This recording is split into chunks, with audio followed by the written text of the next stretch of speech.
Hey everyone, I'm Abdullah. Welcome to my creative critical reflections for my A levels media project. Today I'm tackling question number 1. How does my opening sequence use or challenge media conventions, and how does it represent social groups and issues? To give you some context, my project is a social realism psychological drama hybrid. It follows a teenage boy navigating the immediate, suffocating aftermath of his father's death.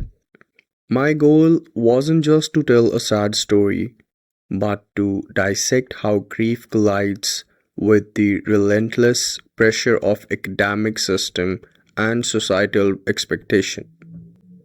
Let's break down the cinematic language used to build this world. First, let's talk about the conventions I embraced. In the social realism genre, authenticity is everything. I relied heavily on mise-en-scène and lighting to establish a bleak, grounded atmosphere. Notice the low-key lighting in the opening bedroom scenes and the stark, cold grading during the graveyard sequence. I kept the color palette muted to visually stripe the warmth out of the protagonist world.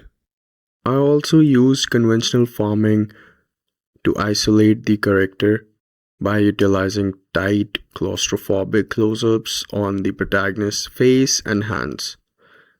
I visually communicated internal entrapment. The audience is forced into his personal space, mirroring how overwhelming grief feels. Even in wider shots, like the one protagonist standing on the roof ledge, the farming emphasizes how small and alone the character is against the cold geometry of building. But to make the project stand out, I had to challenge the norm. Typically, opening sequences use heavy dialogue or voiceover for exposition to quickly hook the viewer. I did the exact opposite. I let the silence dictate the pacing.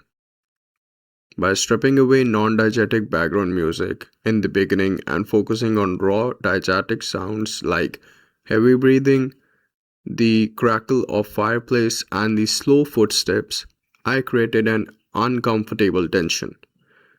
Visually, I challenged the grounded nature of social realism in the climax. The sudden shift to the harsh, stylized red lighting during the breakdown scene breaks the realistic visual code. It's an expressionistic choice, acting as a visual metaphor for the character's internal rage and suppressed trauma finally spilling over. Moving on to the representation, mainstream media often stereotypes students in one of two ways: either the hyper focused academic overachiever or the reckless rebel.